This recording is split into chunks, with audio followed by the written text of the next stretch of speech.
দোল আর হোলি কি এক নাকি আলাদা? বসন্তের নরম রোদে ভরে উঠেছে বৃন্দাবনের আকাশ। কদম গাছের ছায়ায় দোল খাচ্ছে রঙিন দোলনা। দোল পূর্ণিমার সেই পবিত্র দিনে দোলায় বসে আছেন শ্রীকৃষ্ণ আর রাধা। চারদিকে আবিরের রং, বাঁশির সুর আর অপার আনন্দ। গোপীরা হাসতে হাসতে একে অপরকে রাঙিয়ে দিচ্ছে। প্রেম, আনন্দ আর মিলনের এই লীলাই দোলযাত্রার প্রাণ।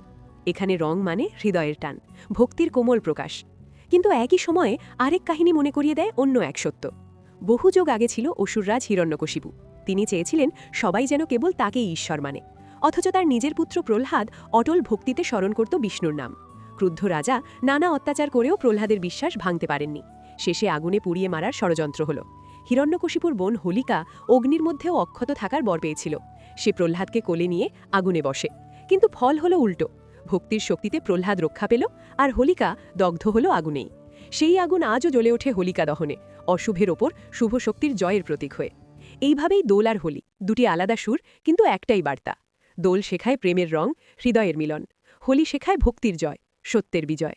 রংমাখার আনন্দের আড়ালে তাই লুকিয়ে আছে প্রেম আর বিশ্বাসের গভীর গল্প, যা যুগে যুগে মানুষকে মনে করিয়ে দেয় ভালোবাসা আর ভক্তি শেষ পর্যন্ত জয়ী হয়।